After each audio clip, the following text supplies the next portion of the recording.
glory. So if Paul was going to give a 7-word summary of the gospel, he would say the gospel is the Christ in you, the hope of glory. And that is what I've been given as a job to make fully known. So I go around preaching and teaching and declaring that Christ can live in you, and that is the hope of glory. You can be made right with God. You can live forever with God in heaven because of the good news of the gospel, which is Christ in you, the hope of glory. How does he do that?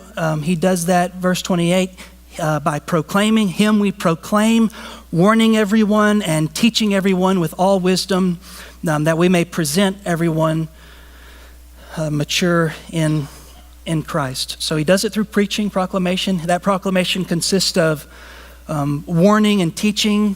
I know those sound very preacherly, but I want you to pay attention to these words because they're going to become important later. When he says warning or admonition, he just means warning people against the negative effects of sin. So we do this all the time with our children. We'll say things like, if you do that one more time, I am going to knock your noggin, or whatever you say to kids these days. I am going to really... I don't know what you say. You're just supposed to look really serious and believable, and then they'll stop doing what you're doing. So, or you don't do it with your kids. Maybe you do it with your friends, or if you keep dating him, once a cheater, always a cheater. You're gonna so sorry. You may something like that. You do it with people that you love. You warn them of the devastation that will come if you continue in this path. And Paul says, I do that with the gospel.